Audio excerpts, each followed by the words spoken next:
This episode is brought to you by Novilla Mattresses. When it comes to your mother, you want her sleeping in a comfortable bed. When she's with me, she won't have to worry about that because I sleep on a Novilla mattress. Let me tell you, when your mom is at my place, she is sleeping on a very comfortable mattress and she is going to get you one as well. Meet their Bliss Organic Memory Foam Mattress. Perfect for those who want a cool, dry, undisturbed sleep throughout the night, made with organic bamboo charcoal fiber, excellent motion isolation, cooling gel-infused memory foam that fits all bed frames and is reasonably priced. Perfect for if you want an inexpensive mattress for you, your children, or even for your guest room. It comes in a box delivered right to your door, and you get 100 nights to try it out. Skip that trip to the big box mattress store and get a mattress from Novilla. Throw out that cheap Walmart mattress you got in college and get yourself a mattress made by Novilla. Using promo code Schweezy or the link in our description, you can save 10% on any purchase through Novilla directly. Try out the mattress that your mom tried out last night. Again, that's 10% off using promo code Schweezy. And a reminder, when you use our links, you directly support this show.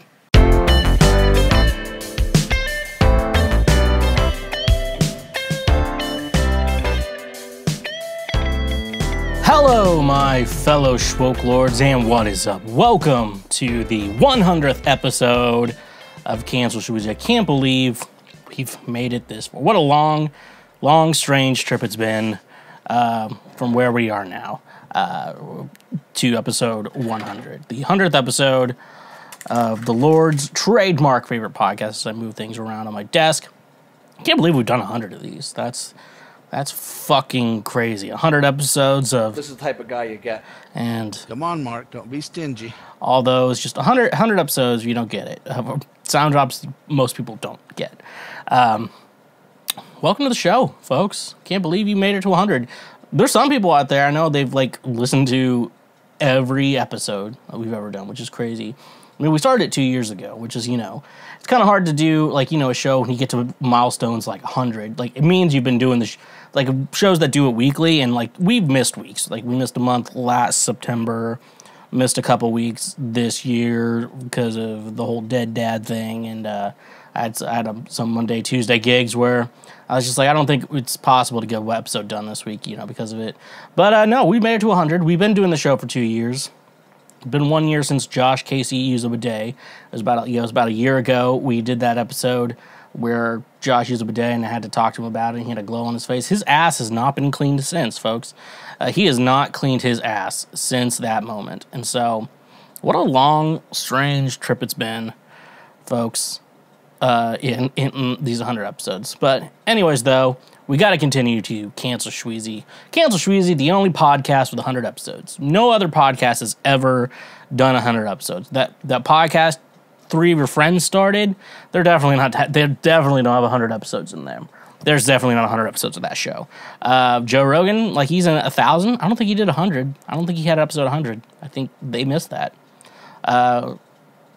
Every other podcast that's ever existed, they've never done 100 episodes. Cancel Schweezy, the only podcast that has ever done 100 episodes, which is fucking crazy that we've made it to 100 episodes of this show. So, thank you so much. I got announcements to make. I initially started podcasting to make announcements of shows I was doing, and, I did that with the Schwegcast, but that show was so sporadic, I really never could announce anything.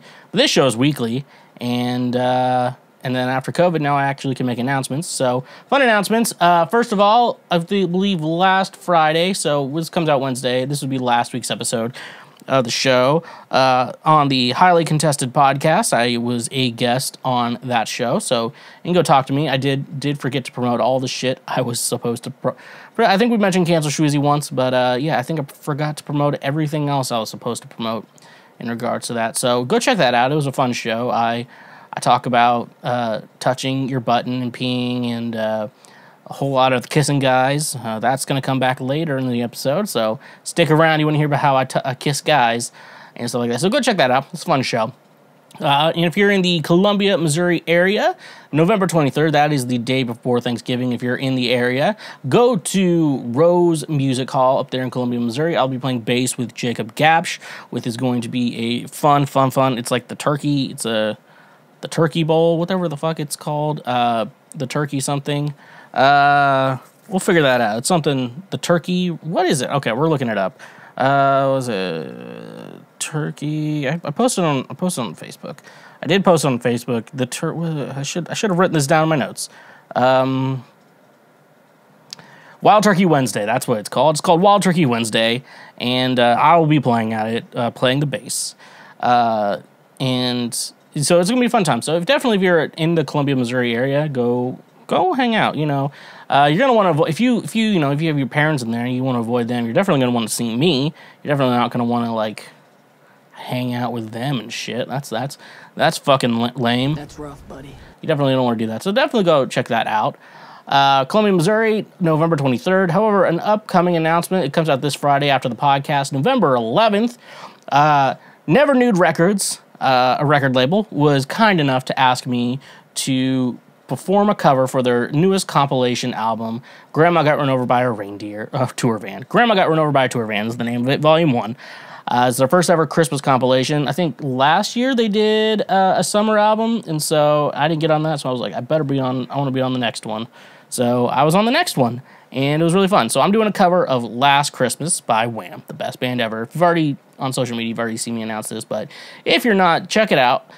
This Friday, November 11th, Last Christmas, I have a cover coming out all over the internet, Spotify, Apple Music, Tidal, Deezer. So go check out the Schweezy music page wherever you stream your music, and definitely go check out and give us a follow over there.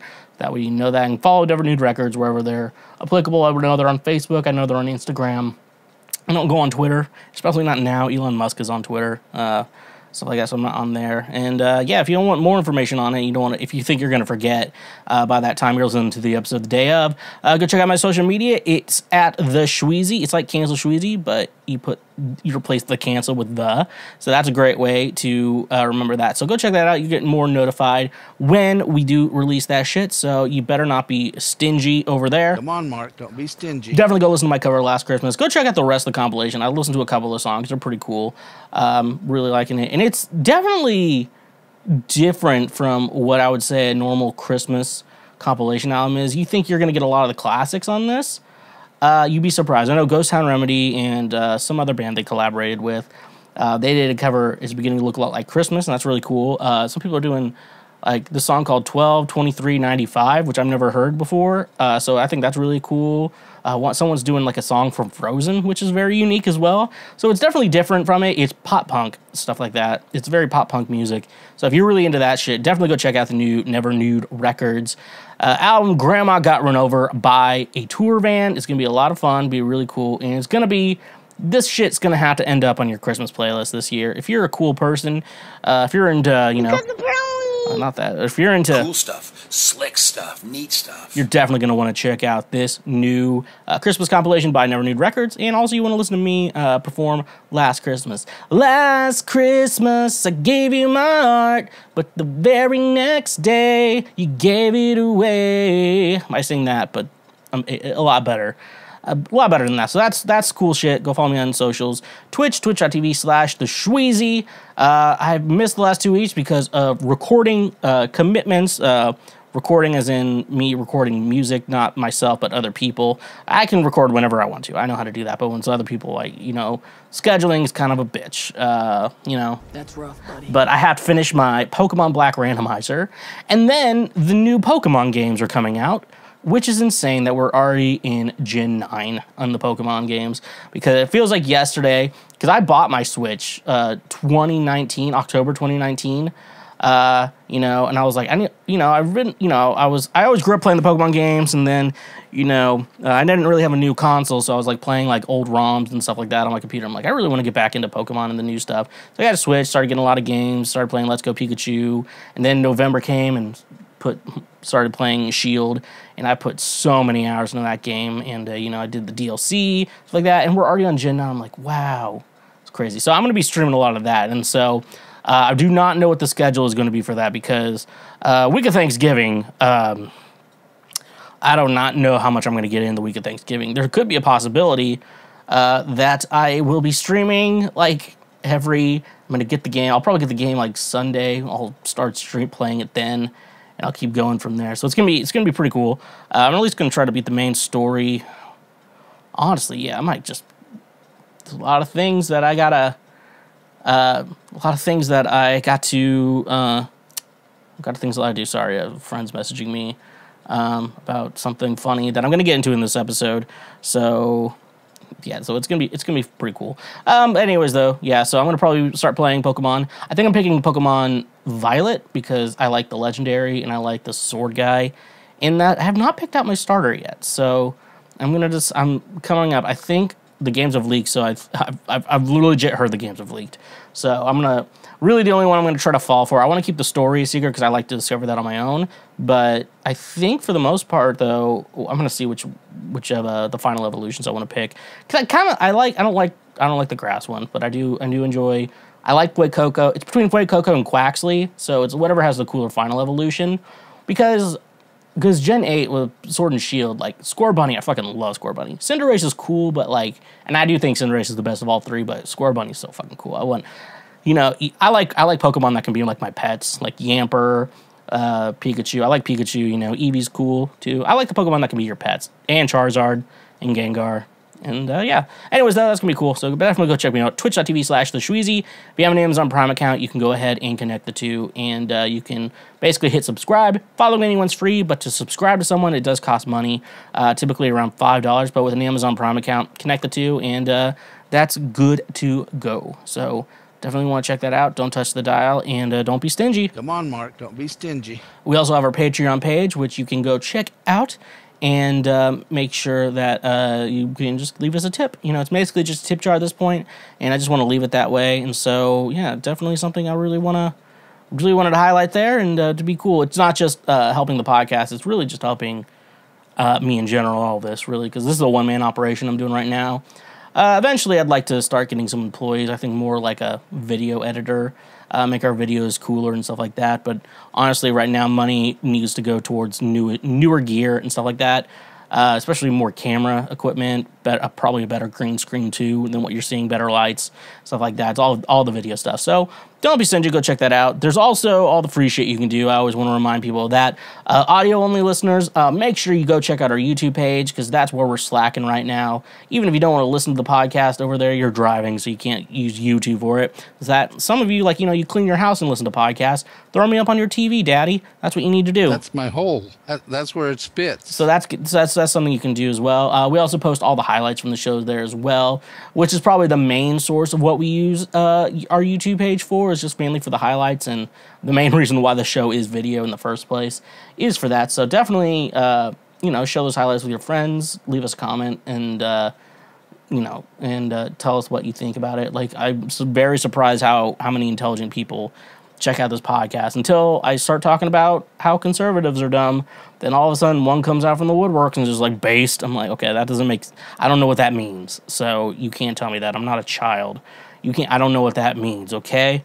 That's rough, buddy. But yeah, anyways, that's all the free shit we can do. I've been talking too long. I've had way too many announcements. More announcements than usual that I've had to get into. Show updates, a show I want you all to go to, a new song, a new show, and show updates and everything, and stuff like that. So yeah, let's fucking get into the episode. This is Previous Week Right Now is what we're getting into right now. Our 100th Previous Week Right Now. It's been a long, strange trip into Previous Week Right Now. Previous Week Right Now is just the news. When we started the show, it was just called the news. Now we call it Previous Week Right Now because the joke was that it was a play on John Oliver's Last Week Tonight, but it's Previous Week Right Now. So that's the joke. That's our 100th episode. Maybe I'll start going into meanings behind all the jokes. So some people catch up. Sometimes you're you start. Not everyone started at episode 1. Some people started maybe episode 50. We did episode 50 last year, and that was 50 episodes ago. So we've changed since then and stuff like that. So this Previous Week Right Now. So it's just the news. Let's as Phil DeFranco would say. Let's just jump into it. Okay. And first off, episode 100. I had to look far and wide to find a good article we could talk about this week. It's our segment we like to call cool stuff, slick stuff, neat stuff. Where we go over what the fuck Garth Brooks is doing, the weirdest human being on the planet. Some people, aka one person, said he has adult onset Asperger's. I don't think that exists, so I wouldn't say that's what he has. But regardless, let's get into what the fuck's Garth doing right now. Music Mayhem. Garth Brooks calls out Ticketmaster's dynamic pricing. Just knock off scalping. Make it illegal. Garth Brooks is calling out Ticketmaster and company's use of dynamic pricing in an August 7th article published by the Fort Worth Star-Telegram. Brooks suggests the ticketing giant get rid of ticket scalping instead. When he asked to share his thoughts on the dynamic pricing or when ticket prices change based on event demand, Brooks said, "That's a tough one. Bruce Springsteen's going through it right now. We're all watching. Here's the bottom line for me, and I know this is silly, but I have screamed and screamed. As long as you've known me, just knock out scalping. That's it. Just make it illegal. That way, the pricing of the ticket is price of the ticket." The Friends in Low Places singer continued, shut the fuck up. "The same money is going to be exchanged when scalping tickets. It's just now who gets the money. That's the difference. The thing I hate about it, the hardest it's on is for the fans. The one who allows you to live your dream." Brooks didn't just call out dynamic pricing for tour shows, but also for Las Vegas residencies.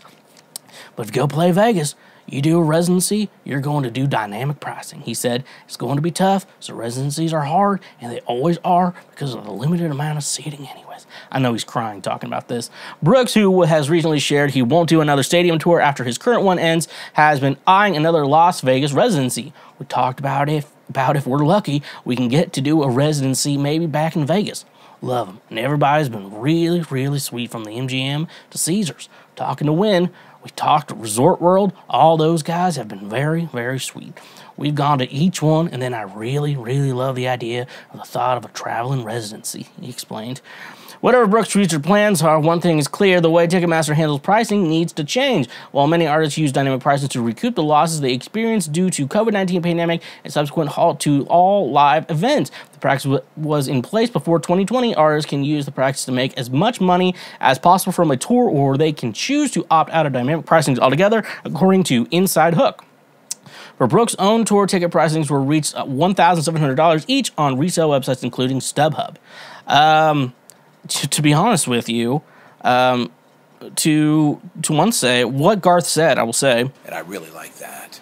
that's honestly a really great idea. Honestly, because I don't know when this should have been in the recent week, but recently I did see President Biden recently talk about how like he actually posted something on Instagram about like how like these fees for these shows are just fucking crazy and stuff like that. And I think he's talking about this is ready with Scalpers as well, you know? Scalpers as well, because Blink-182 is going through it right now. And like you're seeing their ticket costs are skyrocketing.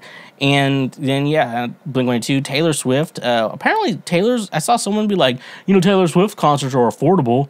I'm like, I didn't do any research on that, so I can't say anything. You know, we just talked last week about how, like, you know, Mark Hoppus of Blink-182 tried to buy a ticket to his own concert and was having trouble. So, yeah, it's definitely a big issue. And honestly, you know, I'll agree with Garth. I really like that. Yeah, just make it illegal. But that's the question, I guess, is making it illegal, because I think there's a problem, because there is something going into it where, you know, like, say I buy a ticket to a concert, because the problem is not everyone's me, not as fucking genius as me. This is the type of guy you get. And the fact that I just go to concerts last minute, and I did. I used to. Back before COVID, I usually just go to concerts last minute, just see it the day of, and let's just go full throttle. Let's go full throttle. But yeah, not everyone does that. Some people, like, for concerts, you know, some people have kids, and so they have to plan months in advance to go to concerts. You know, they hear a concert go on tour, it's like a couple months out, you're like, you know what, let's get ready for this, let's go to this concert. And so basically, you know, you buy your ticket in advance, you know, it'll probably be easy to get a ride there, you can drive there, figure out parking, drive there yourself, you can go with someone else, you can go with your friends, stuff like that. Then you kind of plan out, like, we need a babysitter for this night if we have kids, so you have to plan for the babysitters and stuff like that. You know, not everyone's me, just like a fucking single dude. Just like, I'll just go wherever concert I want to. Some people plan out concerts months in advance. And so, like, some people with this dynamic pricing, when they buy their tickets at the time, it's pretty frustrating. You're like, I just want to go see a concert. I just want to take one night out of my week. I just want to go out and have fun. That's all I want to do. And you're like, I have to spend $700 a ticket to go to this show. I'm like, I don't even go to concerts ever, and this is what concerts are now. And I'm like, yeah, there's a lot of problems with the music industry. Don't get me started. And yeah, that's Ticketmaster trying to do these prices, and then you're like, oh, it's a $50 concert. I'll go to that. Then there's fucking fees that raise it up to like $300, which is off. And like, this is, I mean, the ticket pricing is, I was just talking to someone the other day about this, that, yeah, the dynamic pricing is weird, but like, I don't know, do they refund you the actual ticket price, closer to the show or something like that? Because I don't, because that's the difference for me doing that. And, yeah, and I agree with Garth, make scalping different, but then, then let's talk about the couple, they plan 3 months in advance, but somehow something last minute, like maybe the kid gets sick the day of the concert, that's rough. That's rough, buddy. But it happens, and so what do you do? And like, they have to cancel, and then it's the idea of like, hey, I would like, it's like, I want to, hey, last minute I had to cancel going to this, Garth Brooks show. And I really like that. And I unfortunately can't make it our kid sick. What do I do? And you're like, anyone would like a ticket. Sometimes you give it for free. Sometimes we're like, here's a reduced price. I just want to make something, out of it, just lower price. I feel like that stuff is fine. The problem is these guys who will buy like thousands of tickets, mark the price up really high to make a profit. That's the problem, and that's where scalping comes in. And scalping isn't just, and scalping used to be just like, a guy outside of the show just being like, who wants a ticket to this show? Who needs a ticket? Who needs a ticket? I got tickets. It's like people buying up. It's like, if you know anything about the PlayStation 5 thing, people would buy like hundreds of PlayStation 5s, mark them up, and then like hope someone would buy it from them. It's crazy. And so I get the idea of scalping. I don't know, would that be considered scalping? Like, I use SeatGeek to buy tickets all the time, and those are typically last minute, and they're usually cheap, so I don't pay the scalper prices. The best advice I can give someone is just say, don't buy from the scalpers. Make them lose money on those tickets, because eventually there's a supply and demand of it too. Eventually they're going to have to, because if you get to a point where it's like, hey, I'm going to have a loss, but I don't want a big loss, you can try to get the tickets for a better price. That's the only way we can really end scalping. But I don't know. Tell me your thoughts if you think there's a better way to end scalping, or deal with scalpers. Because, like StubHub, like sometimes there's just people like telling the tickets. Maybe venues should be cool with Ticketmaster, be like, yeah, you can just return your ticket free. No big deal. We'll give you a full refund. Stuff like that. Maybe they could do that. Maybe she's born with it. Maybe it's maybe. I know you can like transfer tickets for concerts, and so that's really cool. But besides that, I don't know. But like, scalpers can do that too. So life's a dirty game. You gotta play dirty to win it. Let's move on. Also, I got a beer. Here's to feeling good all the time, folks. Please excuse the school I'd never went to, and that someone may have gone to.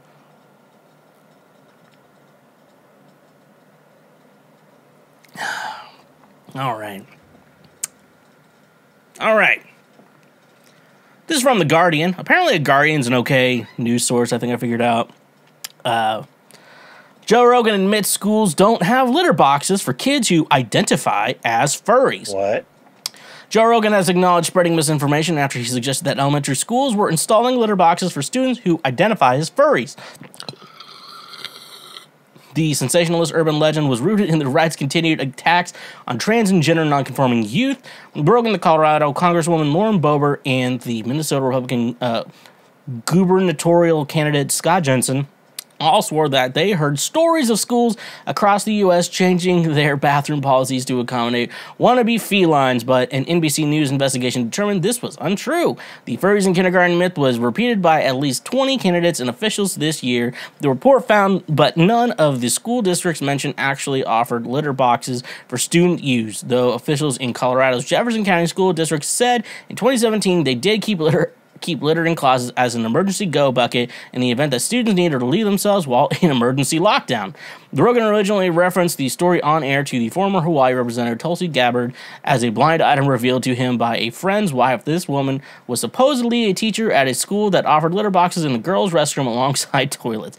Then came the backtrack. The kitty litter boxes is a weird one, the Fear Factor host admitted on the wildly popular podcast The Joe Rogan Experience. I fed into that one, and I should probably clarify that a bit. Rogan explained that the friend's wife now taught at another school and he could not verify that her previous job now had litter boxes. I don't think they actually did it. He said, even as Rogan walked his statements back, the Senate candidate Doc Bolduc of New Hampshire continued to peddle the trope this week, describing the furries and fuzzies paying in litter boxes at the state's private Pinkerton Academy. Pinkerton Academy denies his claims that they use litter boxes in school or allow children to lick themselves and each other. We want to assure our community that Mr. Bolduc's statements are entirely untrue. Representatives for the school, which costs $14,238 a year, said on social media.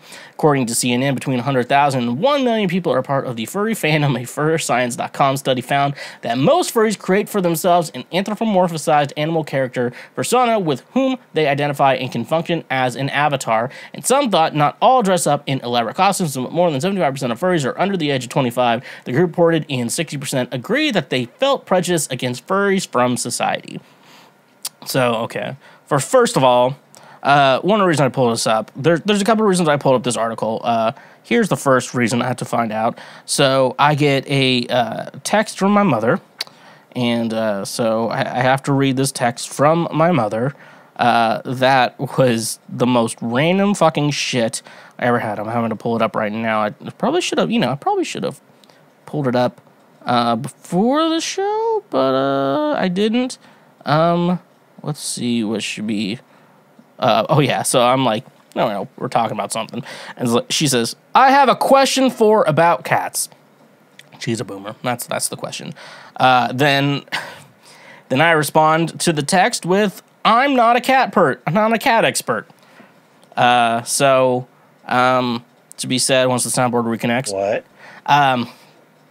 Yeah, so that, and then she comes home and says, so I heard a story, and I thought she may have mentioned another school district, but I'm not sure. It's a weird fucking rumor, that kids are identifying as cats and are requesting litter boxes in the bathroom or in the back of the classrooms.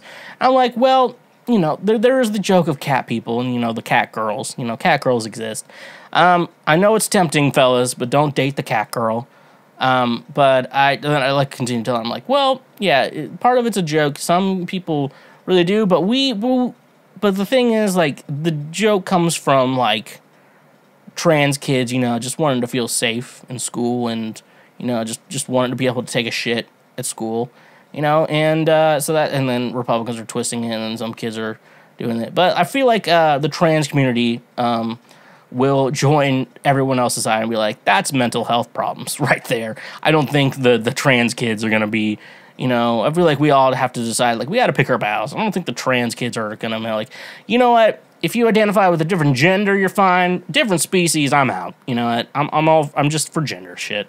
That's all I'm for. And that's the real question here, folks, is that if you identify as a cat and need a litter box, let's get you in a 5150. I think that's going to be the best advice for all of us. And then this thing about Joe Rogan is funny, because I think someone, the original author of this article is probably Joe Rogan admits that litter boxes for kids who identify as cats, he admits I guess they admit that he doesn't happen. I'm like, yeah, Joe Rogan, I don't know, well, he was pretty liberal for a while, and then he moved to Texas and he started saying a lot more liberal shit and then stuff like that. But he's always been able to, like, back him up, and if he says something wrong, he's very willing to say, I'm like, yeah, I said something wrong.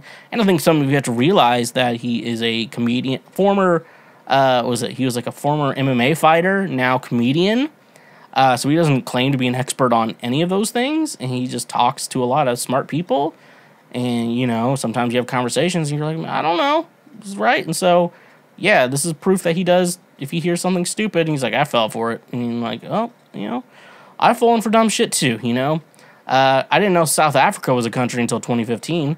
I just thought that when someone's like, I'm from South Africa, they were like, some southern small country in Africa. No, the country's called South Africa. So I'm not really one to be judging people, and you probably aren't too. I know probably some of you dumb fucks out there believe some of the stupidest shit I've ever heard in my life. Like, your ancestors are from, like, Italy or Germany. They came here post-slavery in the United States. You're like, I need to pay reparations to black people. I'm like, no, you don't. You didn't do anything wrong. Your ancestors didn't do anything wrong either. They were made fun of when they came to America too because they spoke funny. And so you don't have to deal with that. If your family owned a slave, first of all, question why your parents are so rich, because that's probably generational wealth. I don't know where that rant went. But anyways, though, if you think you need a litter box to take a shit in, go fuck yourself.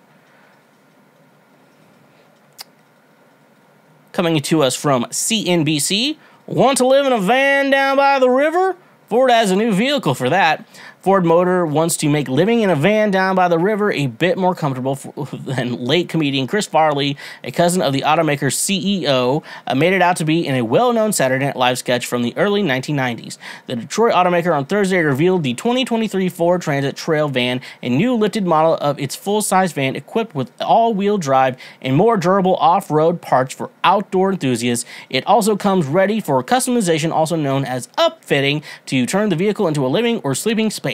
Ford is attempting to cash in on the bottom in sales of recreational trailers and vehicles for RVs during the coronavirus pandemic. Ford already is one of the main companies that provides trucks and vans to upfitters to make them into RVs. It also has launched a slew of off-road vehicles in recent years, such as Ford Bronco SUVs and F-150 Tremor pickups. We will have more demand than supply based on all the numbers we see, Ted Cannis, CEO of the automaker's Ford Pro commercial vehicles business, told CNBC. Ford is touting the Transit Trail van as a getaway into van life, a community of travelers who fully or partially live in their vehicles. Photos released Thursday by an automaker show the vehicle immersed in a scenic setting, including a couple who appeared to be living by a river.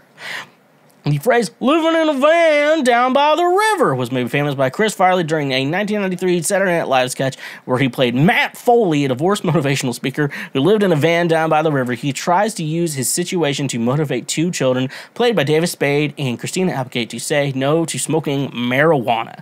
So here's something I love. I've really genuinely thought of, like, traveling, and getting, like, a van. I used to drive a van.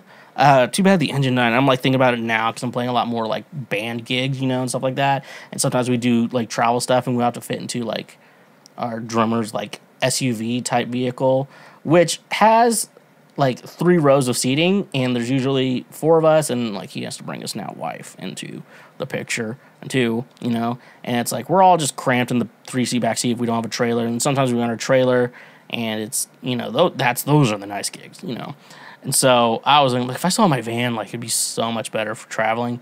But I don't. I drive a car now. And so, yeah, that's how life is.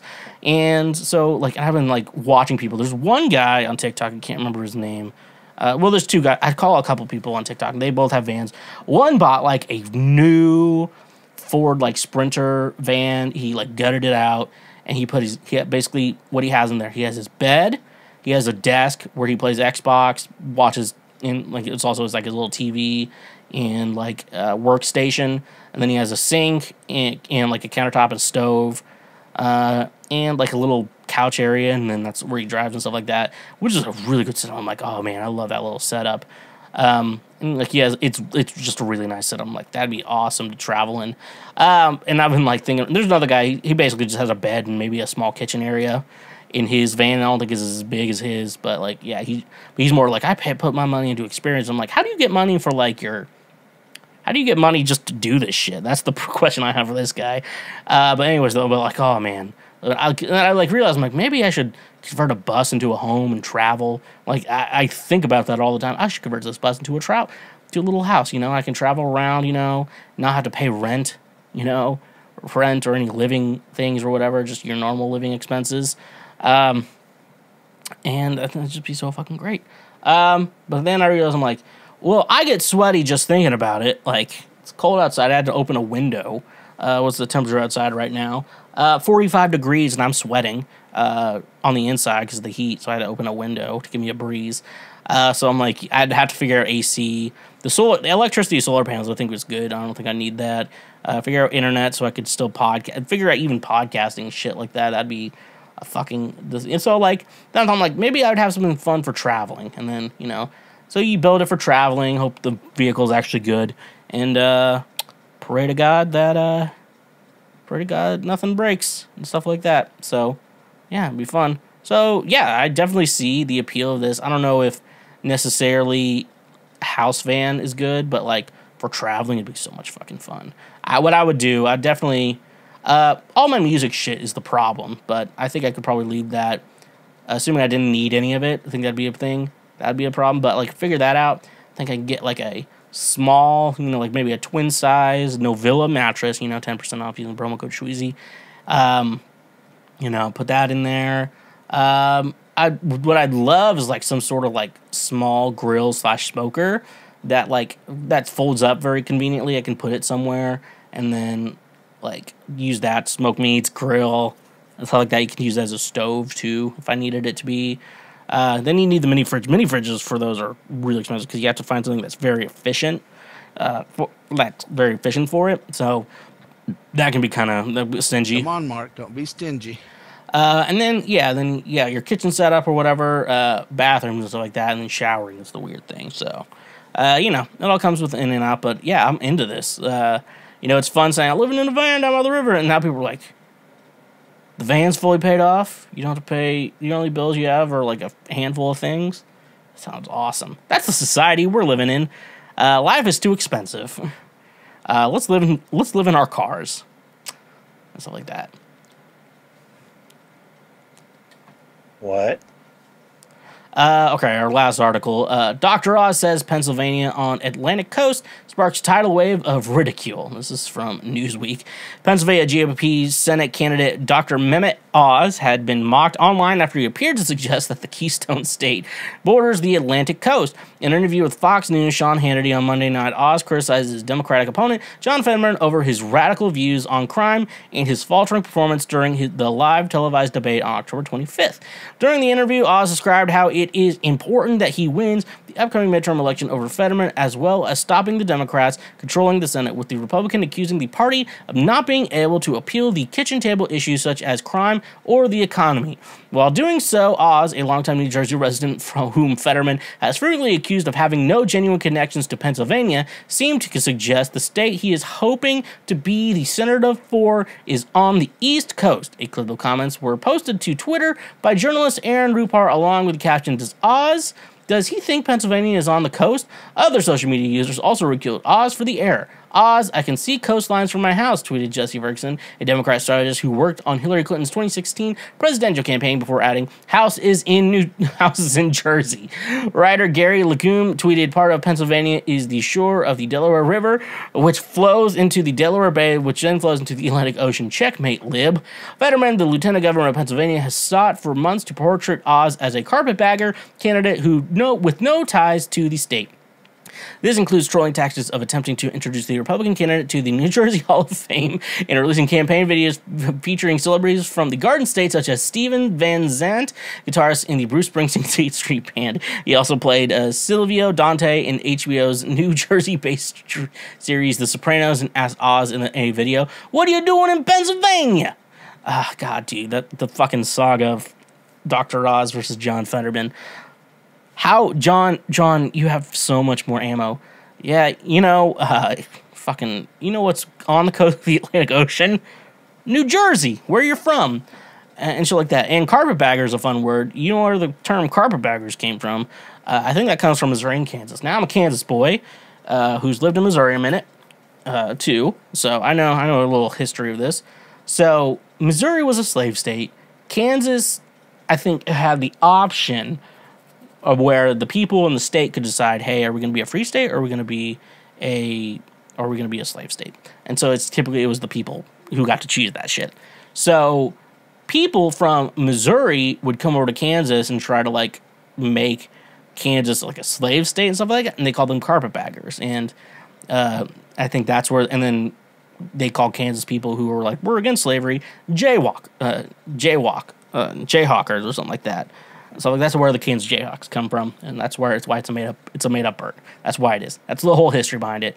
So like the whole Kansas Missouri feud has gone like really started like Civil War era type of shit, where Missouri tried to burn down Kansas, and apparently Kansas burned down Missouri town too, but it's not as important. But anyways, though, Kansas is a free state. So when I say So I like to say when I'm from Kansas, I'm a free stater. And that's I always say, like, as a free stater myself, that's like I'm from Kansas because we're a free state. And it's something that they're very proud of, being from Kansas, even though we do a lot of stupid shit. Like, we did a lot of stupid shit in a while, but we did not let abortion's still legal there. So fuck you and fuck your family and fuck fucking Dr. Oz and this shit. I really hope, because I think I vote tomorrow. Seppa comes out Wednesday, I don't know. But if you're in Pennsylvania, actually, that's not even important. I hope we're all listening to this episode with a victory from John Fetterman and whatever. I hope weed is legalized in Missouri, and I hope a lot of better things happen for our world. Because you know what? And I really like that. Have you ever been out in public and thought, hey, look at that fat guy, only for it to turn out to be a mirror and you are in fact the fat guy? That was the moment that kickstarted me into becoming the greatest health expert the world has ever seen. But I wasn't born being built different. Like Joe Cocker before me, I get by with a little help from my friends. And my friends happen to be today's sponsor, FNX Fitness. FNX Fitness is committed to creating innovative supplements of the highest quality that provide focus for a productive morning, energy to thrive all day, performance supplements to reach new goals, unique sleep and recovery formulas to support any sport, and healthy supplements to support an active lifestyle for years to come. I also really enjoy their clothing line that makes you look good while you work out as well. Another thing I love about FNX Fitness is that with every purchase, they donate a gallon of water to a child in need. Start working out smarter, not harder, by using the link in our description today. You can save 15% on your purchase. Go save 15% on some of the best supplements out there when using the link in our description. And remember, when you use our links, you directly support this show. When you're at the beach, you aren't going there naked, letting everyone see your little shrunken PP from being in the water. No, you're wearing some sort of clothing to cover up your privates. So why would you let companies you buy products from have access to the privates of your credit cards? That's where today's sponsor, Privacy, becomes the clothing for your credit card information. Privacy is the first payment product that keeps your personal information private while being even more convenient than using a physical payment card online. Privacy empowers you to protect your physical card information. Each merchant you share your card information with puts you more at risk to hackers or data breaches. Why not use a privacy card instead? By creating a virtual card with privacy for each merchant you shop with, your physical card is safe and secure. Privacy cards can be paused or closed at any time, preventing any future transactions from being authorized. Privacy cards can also be single-use, meaning they close after just one authorized transaction. One of my favorite ways to use privacy is for a service with a free trial that requires you to put in a credit card to sign up. But wait, there's more. By using the link in our description, you can get $5 to spend anywhere. That's money you get to use. So start paying the smart way with Privacy. And remember, when you use our links, you directly support this show. Oh no! Our table! So recently, as in the last couple days, I went to my 100th wedding, because it's the 100th episode of Cancel Schweezy, meaning I went to my 100th wedding. I have not counted, I have not checked, but I'm pretty sure it's like I'm at wedding 100. I have to be at wedding 100 at this point. I mean, at what point do you say that you're not at wedding 100? I bet this has to be the 100th wedding I've ever been to. I've been working so many fucking weddings in my lifetime that, I thought that, I'm just going to say this was my 100th wedding I've ever worked at. So, like I said, I was at a wedding, so obviously when I do anything, I have to talk about it. It's the drummer in a band I play with. He also plays with Jacob Gapsch, and we will also be playing at Rose Music Hall in Columbia, Missouri on November 23rd, so make sure you're cool and check that out. Come on, Mark, don't be stingy. And so he wanted to play, music at the wedding, so we all obliged and decided to join him, play it, because I'm the only bass player who knows how to play music. So obviously I had to come up in May. I don't have that one, and help him out. So no, I only had to play at the reception. There was nothing I needed to be there for the actual rehearsal dinner for. So I had to go to the rehearsal dinner. But when they were doing the actual rehearsal part, I was just like, nah, because we had to do a sound check the day before because we didn't know if we'd have time to do a sound check, the day of, yada, yada, yada. A lot of shit. A lot of fucking shit. So, showed up to rehearsal dinner, we sound check, we set up, good. So I'm a bit of a wild card. I was a little bit of a, goofball, knucklehead. I identify as a fucking threat to some people. So, the bride thought I was just going to be, just starting a whole bunch of shit the entire wedding, And that's very similar to my mom thinking I'm going to start a bunch of shit at my dad's funeral. I don't know what it is about me. I guess it's just the wild card nature in me is what's going on. I think it's just being a wild card in general that gives me this, whole notion that, hey, I have surprises for you that's going to happen. Are they good? Are they bad? No. But should you be worried? Yes. Apparently, that is a whole ass thing that people created me for. So, they thought, so I've just had to live my life. And we're like, okay. Problem is that I was not allowed to be on a microphone for this entire wedding. True story. True story. You think, you're working at a wedding, you're probably going to have a microphone. This is your 100th wedding. Clearly, you're going to have access to a microphone. Nope. Did not have access to a microphone. And even though I sang background vocals on a couple songs, that's the thing. I actually sang background vocals, and I was getting ready to set up to do it, and they're like, no, you can't be on a microphone. I'm like, okay, let's just fucking do this. Let's just get this over with. So we did songs with just one vocal. Could have background vocals, but no, it was just it's the way it is. That's rough, buddy. So, anyways, I do want to say though, I want to give a life hack to all the human beings out there. Don't get super high before a wedding ceremony. Especially if you're actually in the wedding party. I was not in this wedding party, so I felt like I can get high. No one gives a shit, I'm like, I don't give a high. So, it's like when you're high, and, it's fun when you're high and you just watch TV or play video games, just goofing around. But there's something different to, when you're really high and you're in a room and you're supposed to be quiet. And then a pastor starts giving a sermon. This pastor decided that he wanted to add a sermon into his fucking wedding reception. He started bringing up divorce and shit. I was like, trying to tell everyone, this is weird. It's really weird. But I was also high and was trying not to talk, so it's weird. And I want to bring this up here for a second. Church sermons are just TED Talks about the Bible. Sometimes about being a conservative. But they're mainly just TED Talks about the Bible. You can't tell me that's all church is. Church is just a shitty cover band and then a TED Talk about Jesus. That's all. That is all church is. It's just a cover band and a TED Talk. And try to prove me wrong, okay? Try to prove me wrong. I identify as a fucking threat. Yeah, I didn't think so. But anyways, though, even if you go to a real TED Talk, I would say don't show up to a real TED Talk high.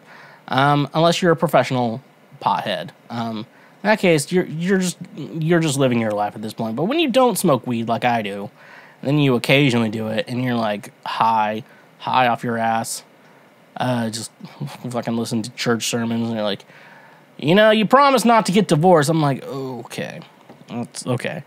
Can we not bring up divorce at the wedding?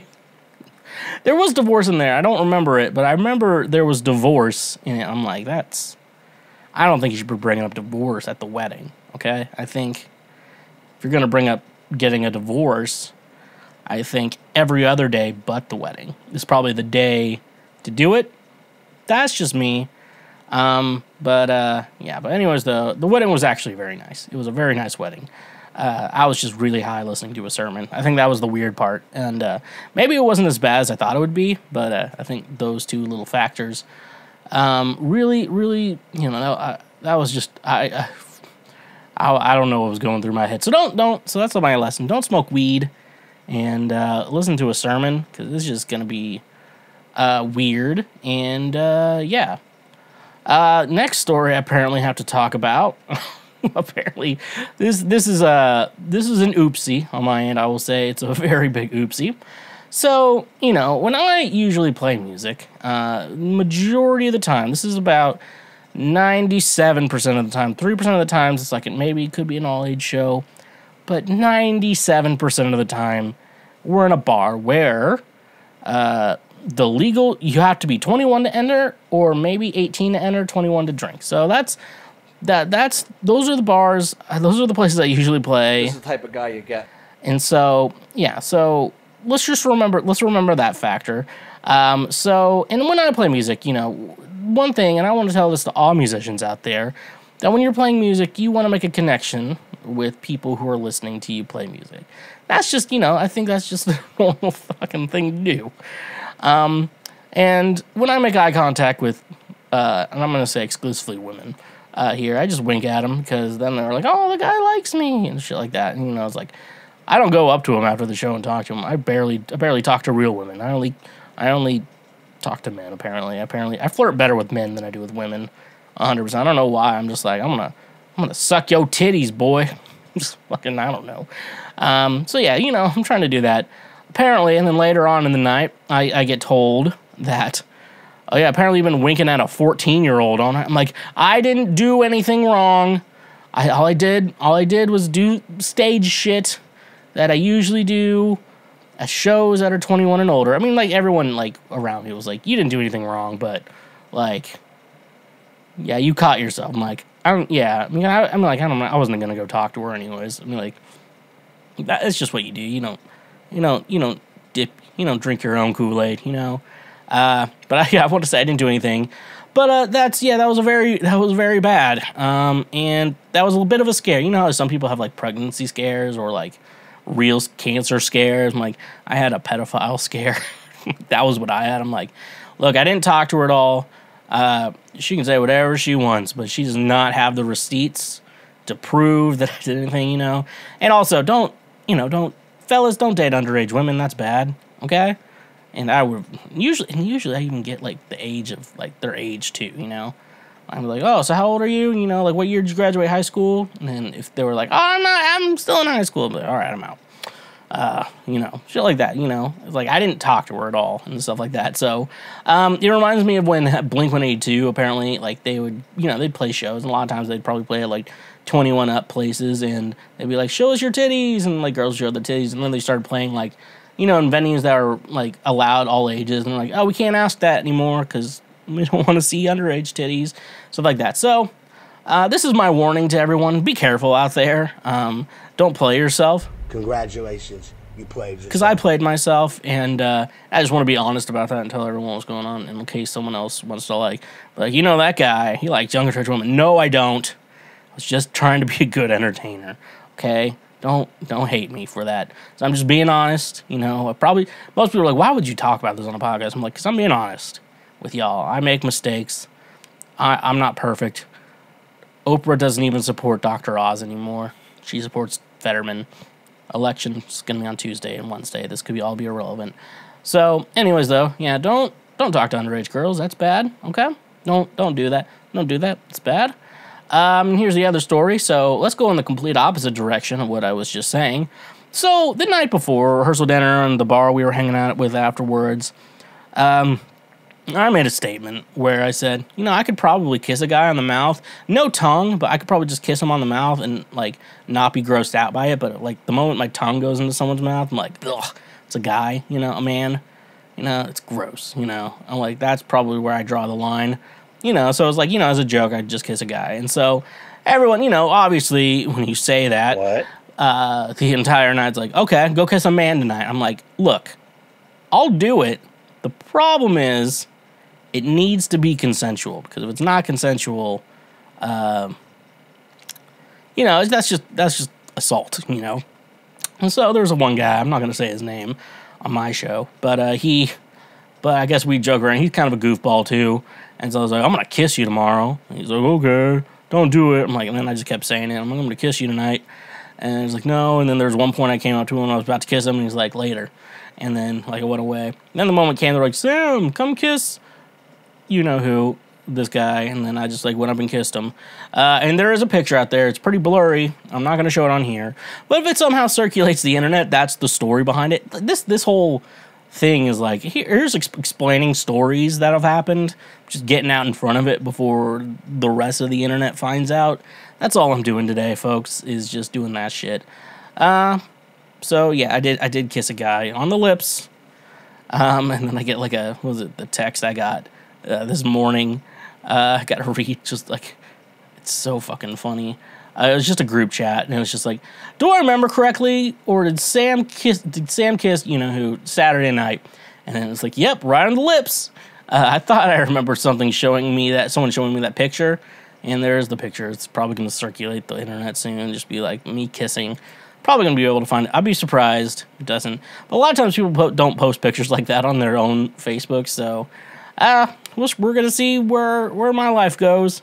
Anyways, out there. But there's now a picture of me out there on someone's iCloud of just me kissing another man.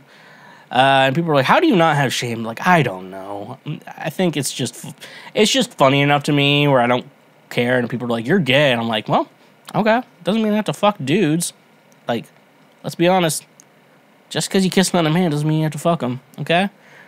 But, yeah, I'm going to end this little segment here. I wanted to talk about stealing things from weddings. Now, you probably shouldn't steal things from weddings. And usually, it's kind of a dick move to steal things from weddings. But I'm built different, so I thought, I should steal something. And so I was thinking, like, what could I steal that's not replaceable? Like if I steal a wedding gift, that's just trashy, just like stealing that, it's just weird and it's just in bad taste. So I'm gonna describe it, but I'm gonna also show it here for all the audio listeners out there. It's the sign that says gifts on it. The sign that was at the table for everyone to place their wedding gifts at. This is where I decided to steal. It just says gifts. They found out, and they're not happy I took it. But I thought it's a little gift because they can't replace this because it's just a sign that says gifts. And yeah, so for everyone wondering, you always got to find the right things to steal. Like family photos, you can't replace those. A sign that says gifts, you kind of can't replace it, but apparently they want it back. But I have it and they don't, and that's the real story. So here's to feeling good all the time, folks. Okay, so it's our 100th episode of Cancel Schweezy.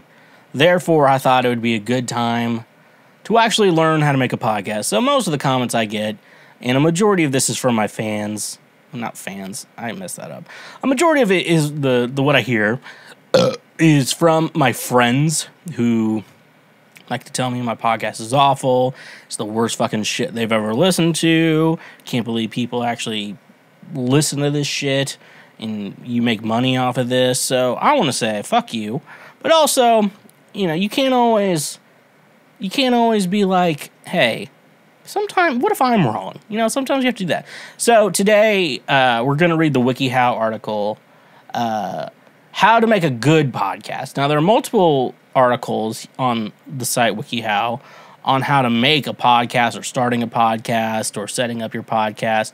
But this is how to make a good podcast, which apparently, we don't have the soundboards. No, we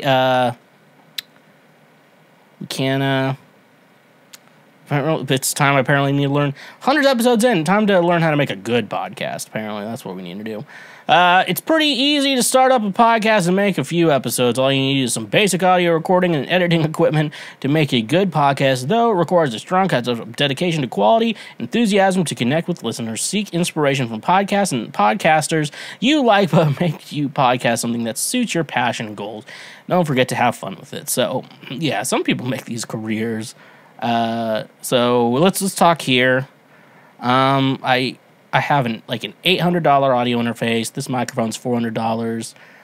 This jacket was $600. And then the video equipment, don't ask that. The audio equipment is what you need to listen to. I got thousands of dollars of plugins on my voice too when you end up listening to it as well. So yeah, let's just do it. Create interesting content. Listen to podcasts for ideas and inspiration. If you're interested in making a podcast, you probably already like listening to them. Look for common factors in the podcast you like listening to and use them to help you brainstorm the format and focus your own podcast. For instance, do you prefer true crime or humor podcasts? Do you like podcasts with one, two, or many hosts, or with guests? How long is your favorite podcast episode would like to run? How often does it come out? Get inspiration from other podcasts. Can we talk about listen to podcasts for ideas and inspiration? You know, I always feel like on my lazy weeks, and I probably shouldn't admit this on the podcast, but I will go through like BuzzFeed articles, and it's not like I don't have good content. It's like my preferred format is to like just talk about what I did if I did something in the week, and I like to talk about it. But sometimes it's just like I play a show and it's just whatever, or I'm just working on recording something. It's just like it's just what it is. But like then some weeks I have something fun. That's what I usually like to talk about. Then I talk about like what I watch on TV too, and BuzzFeed, and it's like people somehow fucking relate to it, and it's funny. So apparently that's inspiration for some people listening to my show. What did I get inspiration from? I like Your Mom's House. That's probably my favorite podcast, and like they like to show clips and talk to people and stuff like that. Problem is they interview a lot of comedians, and my main group is musicians, and a lot of musicians aren't funny, and you try to bring up something funny or try to bring out their dark side, they're not as fun. It's just how it is. So I just wanted, it's more comedy. It's a one-person show. I think I want to move on maybe after we've got 100 in. We've done like a couple with guests, but I think we need to move on to get some more guests on the show. I think that's what we need to move to. That's a good idea. So that's actually a good sign too. Like, figure how you want your podcast to be, and advice to anyone making a podcast. Your first 10 episodes are going to suck. After that, you really kind of figure out what you're doing. So you just kind of have to move through it and go full throttle. You know what they say? Choose a podcast topic that you're passionate about. There's no magic formula for making a hit podcast that draws in a huge audience. Your best bet is to create a podcast that covers material you're excited about, that you'll have fun discussing, and that you'd want to listen to. That way, no matter how many other people end up tuning into your show, you'll produce something that you can be proud of. Cinema history podcast, classic movie. This is actually something I would talk about. Like, I think if you go back to the earlier episodes, I really like the news is like, I just find the most ridiculous articles and read them. Now it's like ridiculous articles. I feel like I have something to say. Some articles even I would also say that like aren't necessarily funny. They're just like music topic or something I'm interested in talking about, and I'll talk about it. So that's really, that's what I would say. I had changed the news segments in Cancel Schweezy. It's really talk about topics I'm interested in, or some topics are kind of ridiculous, some current event topics, but like I'm trying to stay away from like the hot button topics like Amber Heard, Johnny Depp. I'm like not getting into that. That's not something I really want to get into. I stayed away from the Queen for the most part, minus the fact that Channel 5 was playing the Emoji Movie during the funeral. So yeah, I mean, I got that. So yeah, I do typically, and even when I do find like BuzzFeed or TV shows, I always talk about things I want to talk about. Never necessarily try to talk about things I don't want to talk about, because I don't know. That's not how you make entertainment, folks. That's true story. That's not how you make a show. That's why your friends are like, we're gonna start a sports podcast, and you're like, okay, I'm not really into sports, but if you like sports and you can actually are passionate and really do enjoy what you're talking about, I think you can do a really good job on like the sports podcast. That's that's how it is. That's how you can do it. 3, determine which format suits your topic and style. There are no rules when it comes to making a podcast, which is, of course, one of the format's most appealing qualities. That said, podcasts do tend to follow one or more several common formats: interview, monologue, multiple hosts, narrative, mixed. So I do mostly monologue. I've done interview, multiple host shows. I would say, it would be a good idea if everyone's like, I want to do a podcast. I say, try to do multiple hosts and then mix in interviews / just regular topics and stuff like that. I always try to tell people, like, you think you want to do an interview show and you think, like, that's what I really want to do. I don't want to be sitting there talking the whole time. But then you realize it's so much easier to just sit and talk for, like, an hour and a half versus like actually, you know, you have to find people to interview, schedule things to line up, and then like you do that, and then the week's over, and then you have to find another one. It's hard to build those up and stuff like that. So when you can, especially, I always say like, either do a solo thing and then add, you know, and then do the interview. I would say mix is probably the best. I definitely would say multiple hosts, and then that way some weeks you can just do that, and then some weeks you can do that plus add interviews in too. So that's like, this is more like my advice on podcasters, but I'm learning just as bad as much as you folks do. I'm on 100 episodes, and to be honest, I think our quality on our audio quality on every episode, spot on. Video quality, questionable. But audio quality, well, I think I've gotten better with the video. Video is like my learning curve, but like our audio has always been perfect. Because I'm kind of perfect. We probably got like $2,000 worth of audio equipment using. So, yeah, this is the type of guy you're getting. Yeah, no, like definitely. That's what I do. I think I'm technically a monologue show, and I think eventually I do think at some point we're gonna start moving to mixed stuff like that. So I think that's gonna be really cool. So yeah, we're at episode 100. Number 4, put in far more time preparing than you do recording. Sure, you can make a podcast by simply hitting record and saying whatever is on your mind, Mike, but good podcasts, even unscripted ones, require a great deal of research, learning, and preparation. Many podcasters spend at least 10 hours preparing for every episode, every hour of podcast they record. Yeah, I would tell people, like, people think, yeah, that podcasts it's just so fucking easy. You just sit down, record it, and then post it. And I was like, no, it's a lot more work, and I've really had to streamline it. So, like, I definitely do. When I sit down, I just press record and just start going. And if I, like, mess up something, I just stop and keep going. No one really gives a shit when you do stuff like that. Basically, what I have to do, to tell you the truth, so we do in 3 segments. We do our news segment, previous week right now. We do our middle section, that's BS. I can talk about whatever I want in that section. Then the end, we do advice. So throughout the week, I have to do tons of research to try to find good news articles that I think I could actually talk about. Good advice. I get sent in multiple, advice questions, and then I kind of sort through all of them to see what I can actually answer and do correctly. And then, in the middle, I have to figure out that. And a lot of times the middle section can be what's really hard because I just don't know what to talk about in that middle section throughout the week. So, yeah, basically, I would say I do 10 plus. And not to forget that the recording process is actually the easiest part for me because I press record on my camera, set up the green screen, press record on my computer, then eventually sync it. And then you got to go editing, so you got to edit all together, bounce it for a full episode, take the audio from that, so you have the audio portion of it.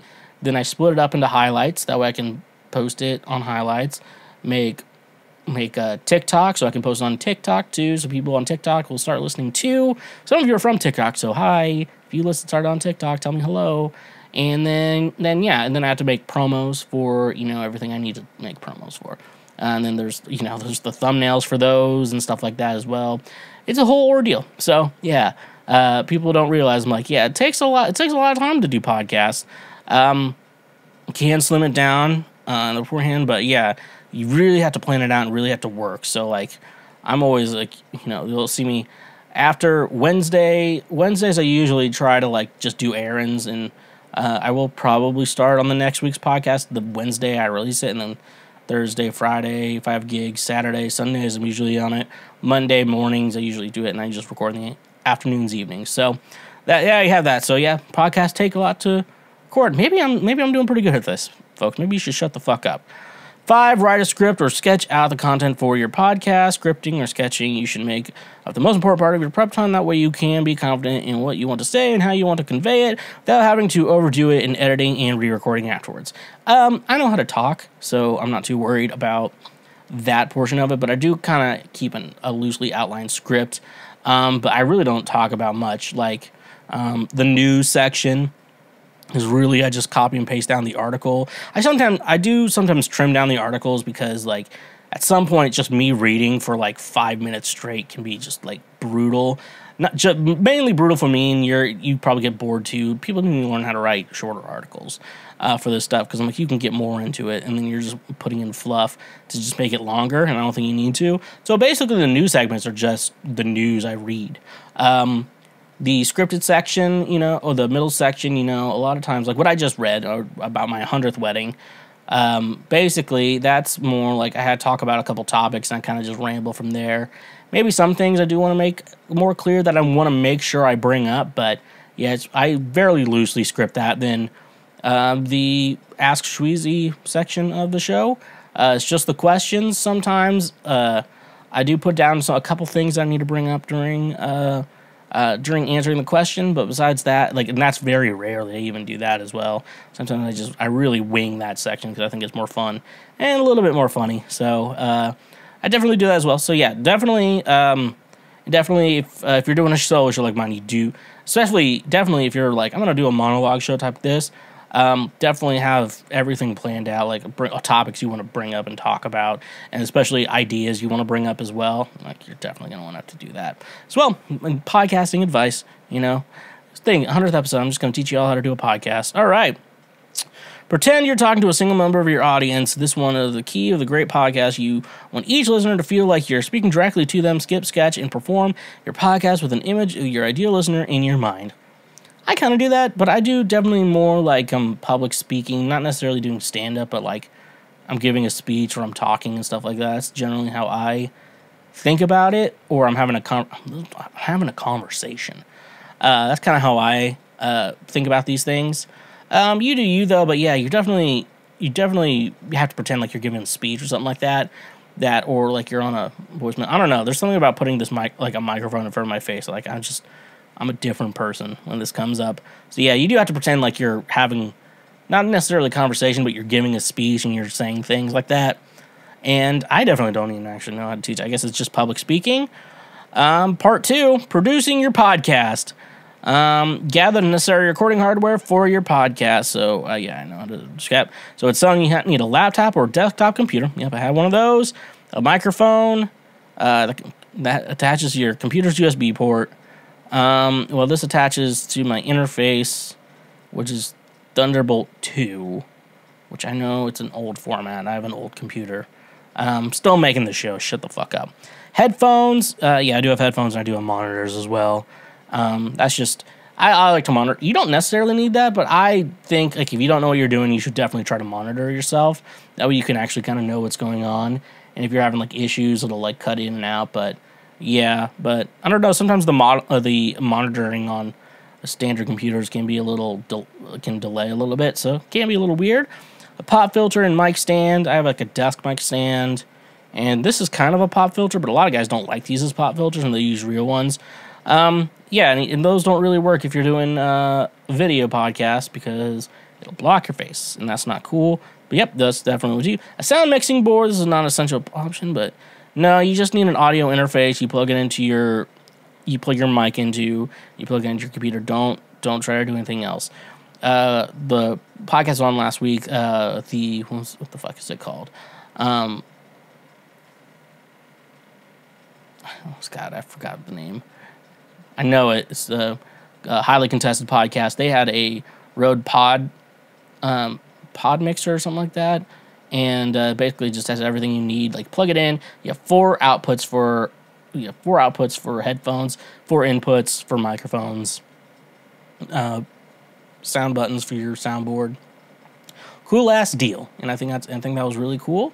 And yeah, I definitely say if you're gonna start a podcast, get that. Get however many mics you need. Get however many headphones you need. You're basically good to go after that. Record your podcast in a room with at least basic soundproofing. Yeah, I would say get more, do not get a condenser mic. Maybe get like a dynamic microphone. This is going to pick up less room noise. You just need a room that's pretty quiet and not super echoey, to be honest with you. I'll say that.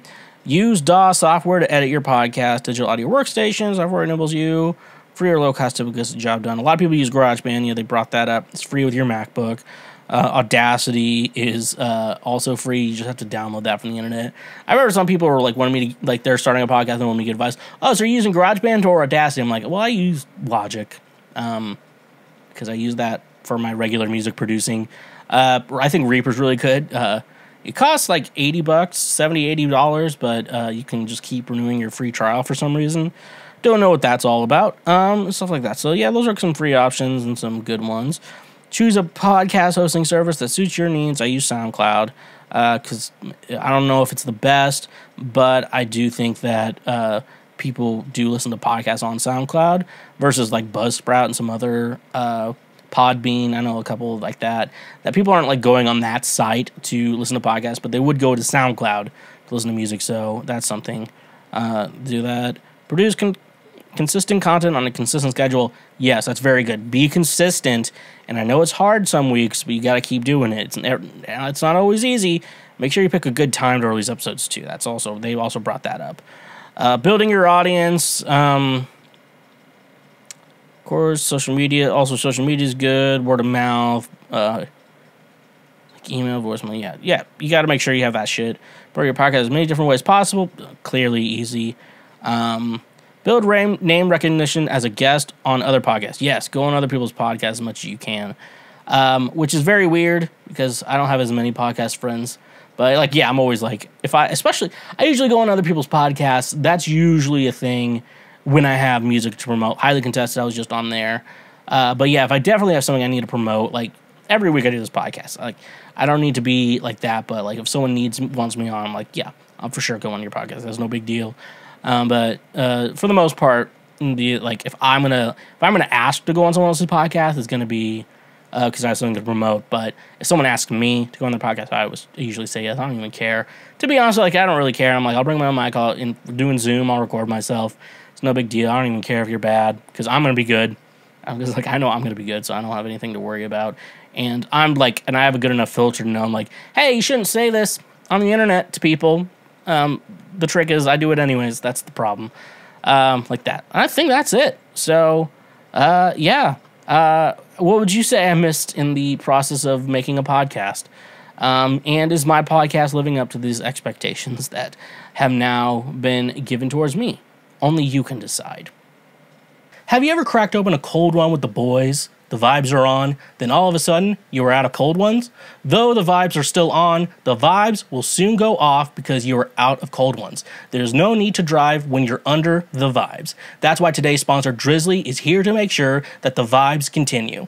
Drizly gets all your favorite beer, seltzer, wine, whiskey, and much more delivered directly to your home. With their easy-to-use mobile app, we are getting one step closer to never leaving our homes. You know it's saying something when it's being praised as the Amazon for liquor. Drizly is my go-to app for getting all the booze I need so I can do other things. So using our link in the description today, you can save $5 off your first purchase through Drizly.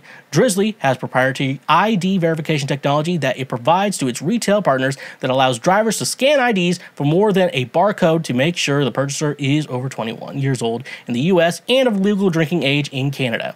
Retailers on Drizly may have a minimum order or delivery fee. So using our link in the description, get $5 off your first order with Drizly. And remember, when you use our links, you directly support this show. You're not a boomer who still goes to what our ancient civilizations called a store. You buy everything on the internet like a modern individual. What if I could tell you that you could be saving more on your purchases by only making a few clicks on your computer?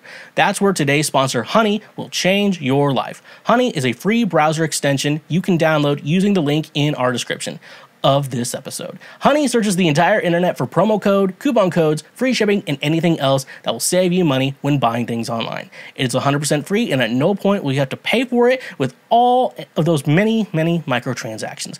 It's as simple as pressing a single button and you can start saving money. Not using Honey is basically throwing money away that could be saved for more important things. I recently had to get business cards for myself, and Honey literally saved me 60% on a pack of 500 business cards. It was amazing. Add the Honey extension to your browser today for free by using the link in our description of this episode. And when you use our links, you directly support this show.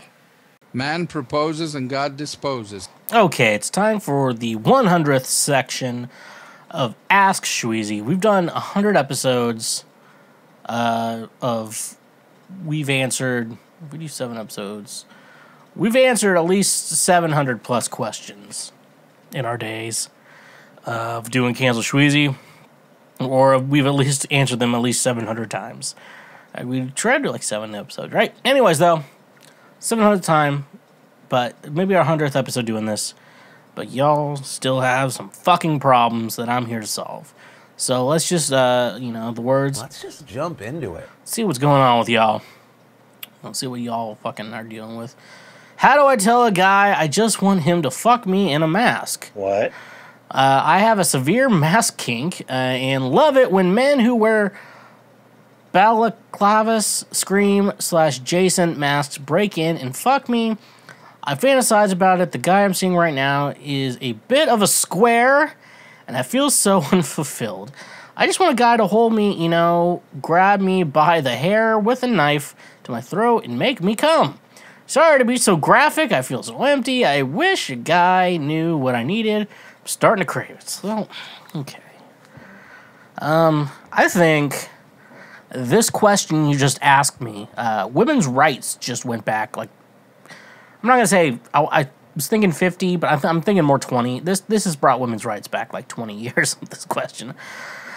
Okay, so I'm going to be honest with you. The question you're making towards me right now is, okay, you're saying you would like a man to break in to you. It's, okay, let's assume if it's a Scream or a Jason, I don't know what the other one is. I'm sorry. Some of you are like, I'm a horror movie fan. I'm like, I don't fucking know. I'm sorry. I know who Scream is. I know who Jason is. Does it have to be a specific character mask, or is it like, so you want someone to break in, you don't want to see their face, and then they want them to make you come? I mean, we're far enough into the episode now. This isn't going to be a highlight. I think you're talking about getting raped. I think you have a rape king, and that's just, that makes me uncomfortable. Like, you know how much shit, I kissed a guy this weekend, and this question makes me uncomfortable. What am I supposed to say? Okay, I guess I'm gonna have to fucking answer this question that you put in front of me. So your boyfriend's kind of a square. He doesn't choke you. He doesn't put a knife to your throat and fucks you. He's kind of this guy. I'm dating this guy. He's kind of a square. Oh, how is he a square? Well, I'd love for him to put on a mask, break into my home, put a knife to my throat, and then fuck me and make me come. But he doesn't do that. He respects me. It's like, another woman's just listening. Like, I just wish my guy would wash his ass. Josh.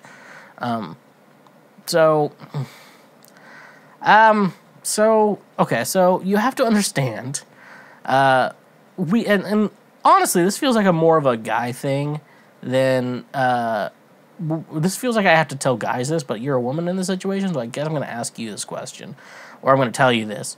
Our partners are not going to do 100% of what we want them to do in the bedroom. And I feel like we have to accept that. We can get them to do some things, and some other things on occasion. But the problem is, how do you get this how do the wires get crossed? You get this fucking kink. Jesus. Do you need to say this out? I think you need to say this out. I feel like people don't say things out loud enough. You're wanting a guy to break into your home wearing a mask. From a specific horror movie, questionable. You fantasize about him putting a knife to your throat and fucking you until you come. First of all, in reality, if the most unrealistic part of this whole situation is the idea that he's going to get you to come. He's not going to get you to come. He's just going to come inside you. And that's always, I've been starting to think, though. I've been watching a lot of murder documentaries. If it's a sexual thing, that's why you're killing people. You can't be leaving your cum in their bodies, especially not now. We have DNA evidence. You can't just be coming in anyone, and you can't just be coming in people and killing them. We have DNA now. It's not the fucking OJ trial. I've been rambling on, but I think the actual answer to this question is just tell him this is what you like. This is like the fantasy you have. And be like, hey, you fucking square, why don't you put a knife to my throat? Fuck. You know how many guys, there's guys out there who's like, man, I wish my girl was kinkier, I wish she was more sluttish and did more slutty things. And then there's this woman who would love for you to put a knife to her throat.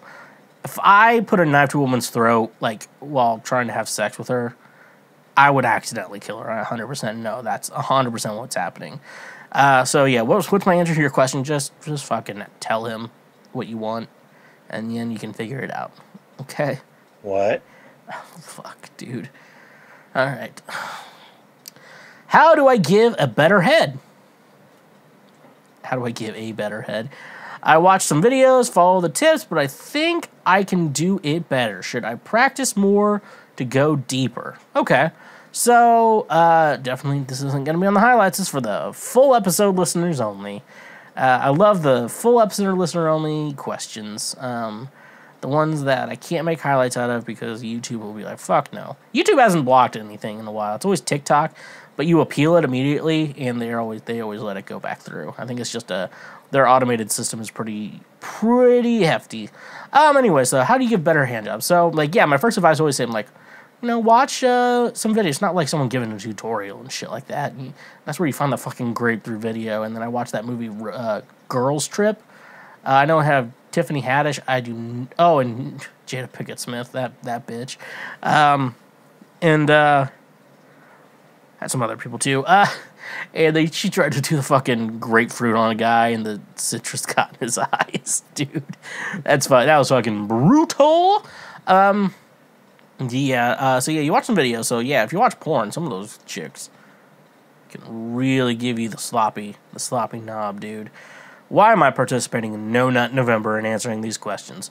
Follow the tips. I think you've done some research, but you're wanting to know IRL advice. IRL meaning in real life, which it's like e-girls exist, but e-girls imply the existence of IRL girls or in real life girls, which I didn't know women existed. No, what I would say, advice. One thing I would say, always go deep. Don't, I know you want to hover around the top of it, and that's not bad. It's not the worst, but, like, deep throat. That shit. Like, I know it's going to take some practice. And honestly, one of the best things to do is, to do anything good, I went to school for music, and they always told you about the 10,000 hour rule, where it takes 10,000 hours to become an expert at anything. And I would definitely say, do you think we've gotten to 10,000 hours on podcasting? I have to be close somewhere. I have to be really close. I don't know. Okay. All right, math time. I'm going to pull up a calculator.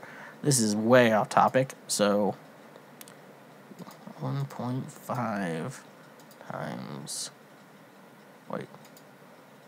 clear, 10. So it'd be 10,000 divided by an hour and a half. That's how many of my episodes are. Would it be 6? I'm not going to. Okay. Never mind. What? We're not going to do that. Yeah, go as deep as you possibly can. That's going to be some of the best, really good advice. Don't get scared with your spit.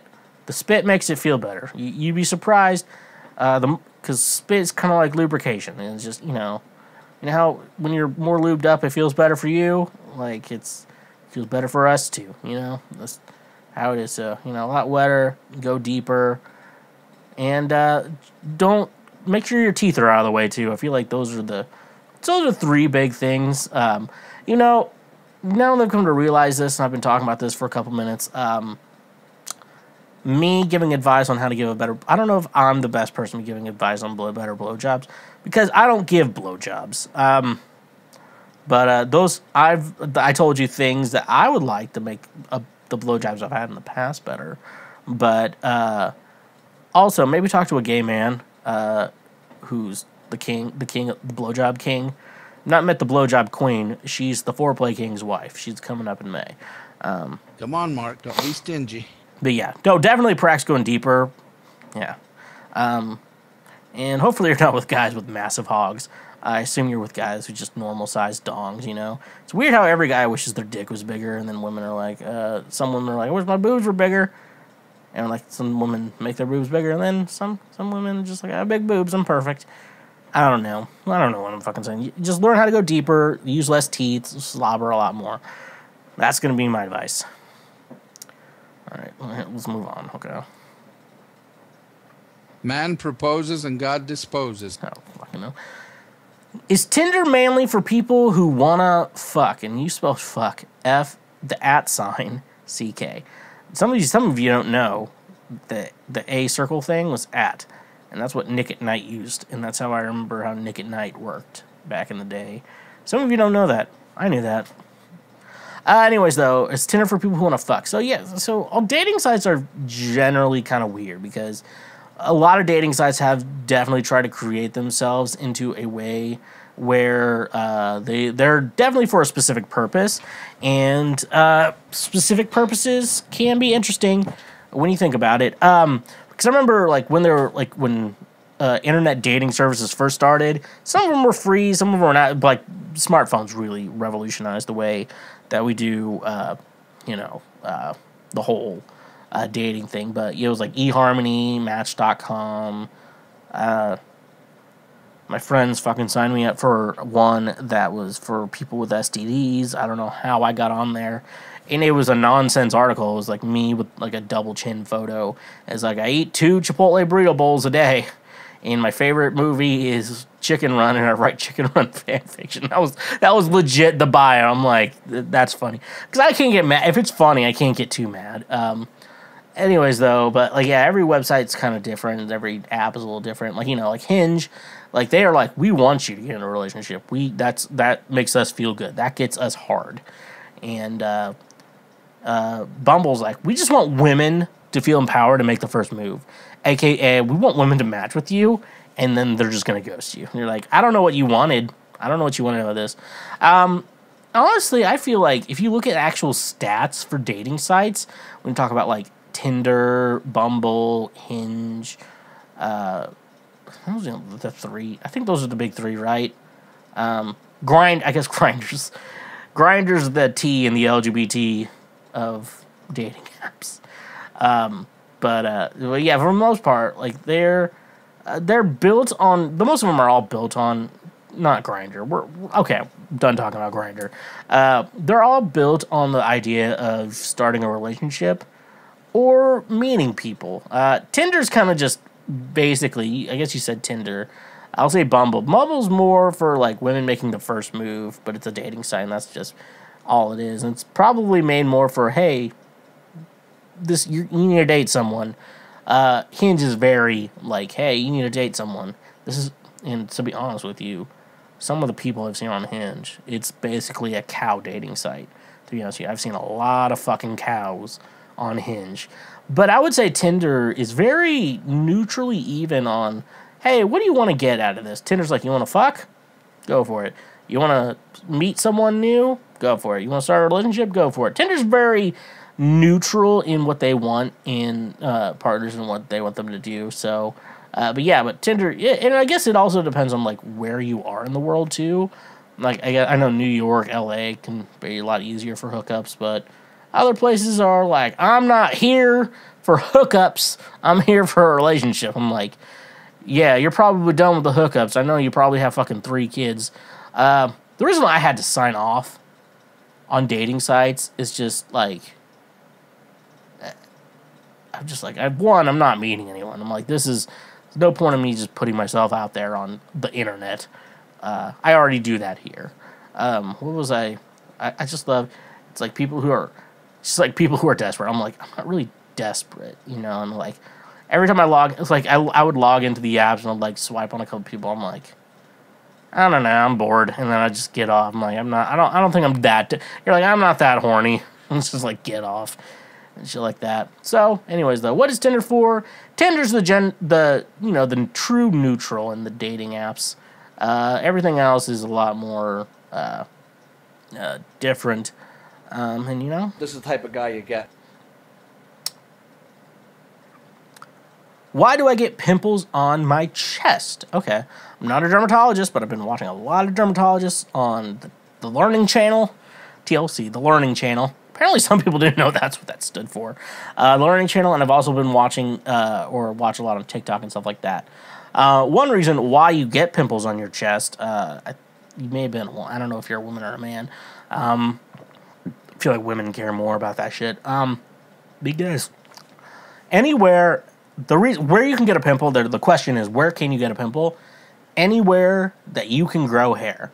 So technically, you know, like I can grow, like, you know how your like hands don't get many pimples and your, like, you know, your wrist doesn't. Someone posted a fake video of them like squeezing like a cyst type thing off the hand, and dermatologists were like, you can't really grow hair on your palms, so this video is clearly fake. So and stuff like that. And if you see someone popping something on a foot, it's always like a clear jelly liquid, because it's like that's joint oil or something like that, or joint liquid or something like that to help your joints, you know, move and shit like that. So that's the thing. So if you can grow hair there, you can get a pimple. That's where you get fucking zits in your ears and on your earlobe and shit like that. That's where you get zits on your back, and you know, people grow zits on their back, and then, you know, people do grow some on their chest. So if you're a woman, I feel like you're a woman asking this question. You know, women feel more like, why do I get acne on my back? That's a guy thing. Why do you get pimples on your chest? Yeah, I think it's because you can grow hair on your chest, and therefore, if you can grow hair somewhere, that means you can get a pimple there. So anywhere you've gotten a pimple, that's where hair can grow. And you're like, I didn't know I could get hair there. Like, fun fact, yes, you can. So that's a fun fact. If you're asking how to get rid of it, I think it's just, you'd probably just start having to get like body wash or something like that, or soap that is generally specified for acne on your body and stuff like that. You know, I've gotten to a point, like, I try to, like, you know, I wash myself, and I try to use good body wash, a.k.a. body wash that just smells good. That way I don't really need cologne on, like, days I don't feel like, you know, wearing cologne and shit like that, you know. But, like, my back, I get acne on my back. It's not that bad, you know, but it just happens. One, hot months, I'm sweaty. There's nothing I can do about it. I would have to take, like, 5 showers a day to keep that shit clean, you know, and stuff like that. And it's already hard to clean your back as it is. So that, you know, that's that. I also get an itchy back. I just scratch it with a screwdriver. That doesn't help at all and stuff like that. But, yeah, my chest doesn't get as much. But, yeah, just make sure you wash it, you know. Sometimes if you have an acne problem on it, just, yeah, you got to do your thing, you know, for acne to help on it. Apparently retinol is good. I want to start trying retinol and stuff like that. But for the most part, yeah. And if it's a real problem, use concealer on it. I really do think, like, just, you know, and I'm talking to men here too, like, if you have an acne problem and you have a zit or whatever, pop it, put concealer on it. Who fucking cares? You're like, you wearing makeup, huh, gay? I'm like, yeah, because I put concealer on a zit. That makes me gay. You're not fucking wearing eyeshadow. I wore eyeliner and no one called me gay. People just called me the fucking night man from Always Sunny. So that's not something you should be worried about. You can calm down. No one, and also people don't care about you, so you can just shut the fuck up. So, anyways, though, let's take a drink. Here's feeling good all the time, folks.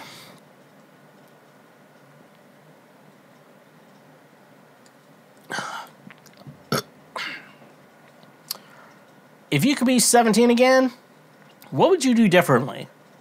That's a very good question. I know Ryan Sickler over on The Honeydew, he always asks people at the end of the show, like, what if you were 16 again, what advice would you give to your 16-year-old self? Like, what would you do over again? I know the first thing I would tell people, I don't know if the first thing I would tell myself is, because I grew up very Christian, one thing I would always say that is, for the most part, is, you know, and like when I grew up Christian in the 2000s, and so like I was a very depressed teenager kid, and I had terrible anxiety, super terrible anxiety, and you know, when I was a kid, I was like, at one point I'm like, I need to go see a therapist or I need a doctor or something like that. So my parents took me to a Christian therapist, and then the Christian therapist was very against, you know, oh, if someone's depressed, should I put them on antidepressants? Or should I tell them that they need God more? And so I was always told, like, you need to focus on God when you're depressed. And shit like that. That's stuff like that. So one thing I would tell, literally the first thing I would tell my 17-year-old self, or 16-year-old self. Hold on. Is that, hey, here's the medication I take now that actually really helps me out. a lot, start taking that shit right now and don't miss it. Don't skip days on that shit. That's like the first thing I would say, because like if I could go back, because like I had concentration problems in school, and so I always had to work doubly hard to actually make sure I can remember things and continue to do my work and actually keep up. And I remember when I started taking meds and I had to start like remembering things for random shit. I'm like, okay, and I remembered it in like 2 seconds and I could do it. So like I had like focus problems. This also could be a sign of ADHD I have, and I don't know. I know it's pretty. The anxiety was so bad I started having panic attacks. So I would say definitely get on that medication and stuff like that. Another part of me is like, there was the Christian part of my life where I was very into the whole Christian shit. And part of, like, there's the part of me that's like, I wish you would have given that up earlier and had more fun. Like, you would have partied more in college, because I didn't party as much in college. One, because of the Christian thing, but I still partied a lot in college. I drank a lot in college. It was just that, like, I was more focused on my music career and stuff like that in college than I was with partying and shit like that. What? I know, I'm a weirdo. So, like, I wish I could go back and be like, hey, make sure you party in college a lot more, because when you're an adult, it's just going to be sad. We also have, stuff like that, focusing on your career. So it's like, and also the Christian shit, I want to say, is that I don't know if I want to tell myself, like, hey, you should continue to do this God shit, or like stop that God shit right now. You'll thank me later, because a lot of it made you a horrible person. How you thought, you had to do a lot of work into undoing a lot of those thoughts that you had being a Christian. But then there's also like a lot of friendships and relationships and stories I made along the way, which I don't know if I want to change that. So I question that, but 100% though, like the antidepressants, I'm like, get on that shit immediately. It's going to make you a lot better. You're going to do a lot better in school. You're just going to be a lot better student. You're going to be a better human being, and it's just going to help you along the way, because I'm being undiagnosed with like ADHD, severe anxiety, depression, and you're not getting the help you need. You're just going through life like you're putting life on hard mode, and I wish I would have done it, because like I couldn't concentrate, I couldn't remember things. It was horrible. So I wish I could do that differently. That's like the one thing I wish I could do differently. Then I question on like, hey, stop doing that Christian shit, because you're gonna realize that a lot of those people are racist, fascists, horrible human beings, and what they're saying that you've taken to heart and that relationship you built with them is really bad. I'm just saying, like, when the Orange Man became president, there were so many people that, like, I really respected that I just lost all respect for. And that was just a really difficult thing for me to think about. Like, oh, I really respected you, but you think black people are lesser human beings now? And you're just racist, homophobic, not socialist, you hate women too and shit like that. Fuck you. I guess that's what I would say on that. Yeah. What? Do you kiss your friends with benefits goodbye? I've been seeing this girl for the past week, and we get along pretty well, and soon enough we hooked up. It happened again yesterday, and I slept over at her place. We cuddled the whole night. Now, when I left, I kissed her goodbye, but I wondered if that was giving her the impression I wanted more. I'm actually not quite sure if I do, but I don't want to rush things. So, to come back to the question, is it normal to kiss your friends with benefits goodbye, or would that be weird? So, my fellow American, I don't know if you're American, my fellow friend, my fellow Schwoke Lord, This is the type of guy you get. I'm starting to think that you said you did? Yeah, you did kiss her goodbye. You asked her if you wanted more. You're going with the very, very big question of, is being a friends with benefit, like, does being someone with friends with benefits, is someone going to catch feelings? Because that's a very common thing with being friends with benefits. It's like, it's an okay thing to be, but it's kind of hard to maintain over time, because eventually either you're gonna like actually be like, let's try this out, or Because apparently you actually, one of you doesn't really like the other person there. It's just for the sex, and they actually find an actual person they want to be with, and the other person starts feeling bad and shit like that. So yeah. What I would say though is, if also the cuddling thing. I don't know how many people. I mean, how the whole night you cuddled the whole night. The whole night. I feel like that's a relationship thing. The relationships get cuddled the whole night. Friends with benefits, it's like maybe an hour or two afterwards. Before, you gotta warm women up, I'm the foreplay king, you know what the fuck I'm talking about. So yeah, that was what I would say. The whole night, and then you kissed her goodbye. Sounds like you both are getting to a relationship. So I can't speak on her feelings. She didn't write this question. You wrote this question, so you can talk about your feelings. So you gotta ask yourself, do I have feelings for this girl? And now, here's another question. Would you kiss a prostitute goodbye? Because I wouldn't. Unless I got feelings for her. Which could happen. I'm not trying to act like a better person here. Like that could happen. Like, so we're gonna hang out again sometime. I'm just laughing out of insecurity. So I guess you have to ask, because you cuddled the whole night, and then you kissed her goodbye in the morning, and you're wondering if you're giving off the impression you like her, buddy. You need to ask yourself, do you like this? And then you have to figure out if she maybe has got feelings for you too. I think you both mean maybe once you both so that shit, no, it's not a good idea. Don't be kissing your friends with benefits goodbye. It's kind of like alright, I'm gonna leave, have fun.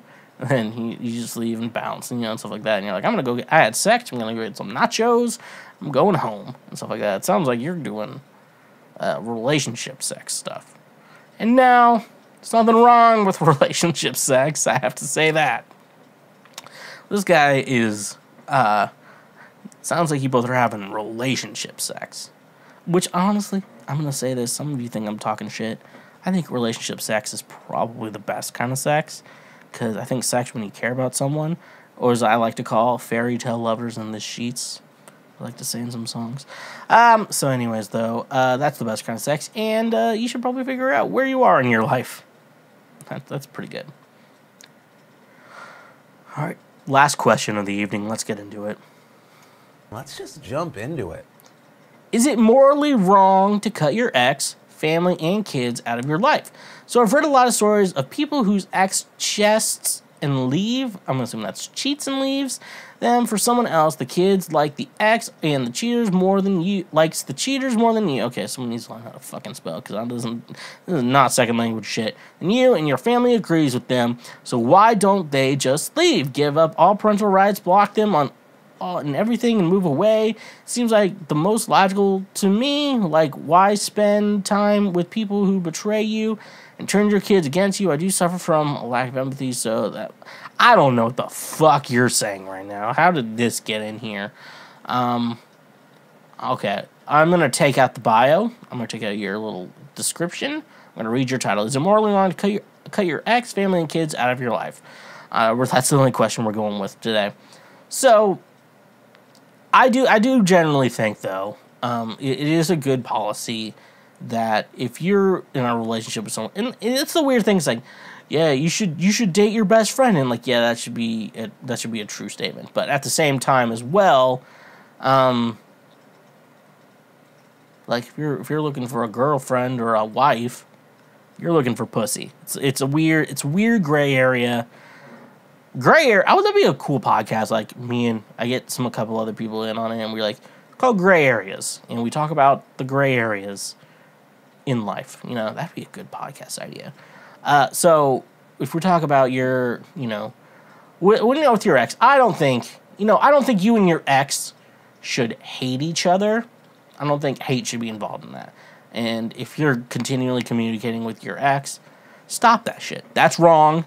You shouldn't be talking to your ex anymore. And I know some people are like, well, we work together. I'm like, you created that problem. The only time you should ever actually need to talk to your ex, like you actually need to, is if you have a child together. That is the only time it is required that you probably need to talk to your ex at all, because the child is a mutual thing that you both had together. And people are like, well, baby's having an accident. I'm like, you came in a woman, she decided to keep it. You know what the fuck's going on. So that's the only time if you break up. That's the only reason you ever should have to talk to an ex, is if you have a kid together. That's just 100% my belief. Now, if you run into your ex and you just have a casual conversation, it's no big deal. But, like, I don't believe you should hate your ex, even if, like, you don't like each other, and especially if you have a kid. Like, you stop that shit. But should you cut your ex out altogether? What I would say is, yes, if you don't have a child together. It's okay to cut an ex out of your life altogether if you don't have a child together. Now, if you do have a child together, that ex is going to be in your life for the rest of your life, or at least until they turn 18, / 18 is not really the deal breaker, / when they start being on their own. That's probably when that shit will start. Like, that's probably when you really don't have to see that ex anymore, because they're going to be on their own. Be like, oh, okay, come see dad. Oh, you're hanging out with your mom? Okay. That's really the only time you're going to have to stop talking to them. But, like, yeah, you should try to be a good parent. Now, how you phrase this question, is it morally wrong to cut your ex out of your life? Ex, yes. Family, no. Kids, no. That's just how it is, folks. I wanted to make a highlight out of that. I don't think it can. So anyways, brothers. Anyways, brother. Oh no! Our table! We're ending today's episode of Cancel Schweezy, aka our 100th episode. I can't believe we made it to 100 episodes of Cancel Schweezy. I just remember thinking of this idea. I'm like, I just remember texting a couple friends. I'm like, hey, I had this idea for a show, solo show. It's going to be called Cancel Schweezy. The joke is that I'm going to talk about a bunch of shit, unhinged, and the joke is people are going to cancel me after it. And we're at 100 episodes now, and I have no plans on stopping here. I want to keep on going. We're 2 years in, 100 episodes now, and I'm very happy for everyone who listens to this show. I generally am. I act like I don't give a shit about you, but, like, if I ever actually, like, I don't fuck you listeners. I'm like, I do care, and I do care about everything, and grateful, thankful, and I really do hope you do well in life and adventures, and I hope this show, I don't know, I get depressed and I watch, like, TV shows and podcasts, stuff like that, and I get, I've been very low periods in my life, and they've really helped me out, and I hope it helps you out if you're in a low period in your life, and just remember, I don't know, I was going to say something wise, but I don't know. If you're in a low period, just drink it away, but don't be a dick. Just don't be a dick. And remember... Come on, Mark, don't be stingy. Just remember, there's always an old guy jerking off on the internet that'll make you laugh out there. So if you're feeling low in life, I always want to say, it'll go back up. It'll probably go back down too. I'm not gonna lie, it's probably gonna go back down too. But yeah, I've always heard some people say that it's like, I was in a really dark time, but your show really helped me out. I'm like, that the blessing of what I do, and it's like on this journey I've been there too. It's a life is, my first favorite song about highways. Second one is Greta Van Fleet's Highway Tune, but my first one is Life is a Highway by Rascal Flatts. Might have been by someone else, but I don't know. Life is a highway. I want to drive it all night long. So, with that all being said, thank you for tuning into the 100th episode of Cancel Schweezy, better known as the Lord's trademark favorite podcast. Don't forget, November 23rd, I'm playing with Jacob Gash up in Columbia, Missouri at Rose Music Hall. Go check that out. Wild Turkey Wednesday, the day before Thanksgiving. If you're with your family, skip that shit and come hang out with me and Jacob and the other guys in the band, which I don't know if they're up for me giving out their names. At least on this show. So, yeah, I'm not being stingy. Come on, Mark, don't be stingy. Last Christmas by Schweezy comes out November 11th. I did get news that the actual full compilation comes out November 18th. I don't know what's going on there, but I'm for sure, Last Christmas is coming out November 11th, and that's all that matters. That it's me. I'm the only one that matters. Go check that out. Make sure and follow me on on the music sites and social media at TheSchweezy, wherever you get your social medias and your music. Follow Schweezy or at TheSchweezy. Twitch.tv/TheSchweezy for more information on that. Amazon Prime account connected to. That way you can financially support us with a subscribe. And don't forget the Patreon page where you can help us out with our tip bucket. The tip bucket, it's like circumcision. We want you to have it, and we want you to give us your tip. And don't forget all the free shit. Like I said, all the audio-only listeners who, usually people who listen to this shit are from the audio side. Make sure you go ahead, leave us a review, give us a 5, 4, 3, 2, or 1-star rating on your audio platform. But don't forget to check out our YouTube page. We post our highlights over there, where you can go and share those with your friends, tell them that you like this, play them with your friends when you're watching dumbass videos on YouTube. And if you have actually something to say, because I do generally want, if I said something stupid or wrong, or you want to give me more information on something, I actually do really am interested in hearing that. So leave a comment on them, especially on the highlights, because I really want to see that shit. But yeah, like I said, just like it, tell your friends, and I know some of you are audio listeners, but if you listen to it on your TV or whatever, pull up the YouTube app, pull up Cancel Schweezy. That's the best way to listen to it. Sometimes I have cool backgrounds, Life's a dirty game. You got to play a dirty game to win it. Anyways, let's end our 100th episode the only way we know how. Ever since, I believe, episode 25 is when we started this. Honk if you love butt drugs. And stay awesome. Believe it or not, Schweg isn't at home. Please leave a message at the beep. I must be out or I'd pick up the phone. Where could I be? Believe it or not, I'm not home. You just finished a full episode of Cancel Schweezy. You are now one of the smartest individuals who will ever exist in our world. If you like that episode, make sure you subscribe. Whether you're watching this show or listening to the show, make sure you subscribe. That way you get notified whenever we release full new episodes as well. And if you're on YouTube, smash that bell button. That way you get notified anytime we make a post over here on YouTube. Honk if you love butt drugs, and stay awesome.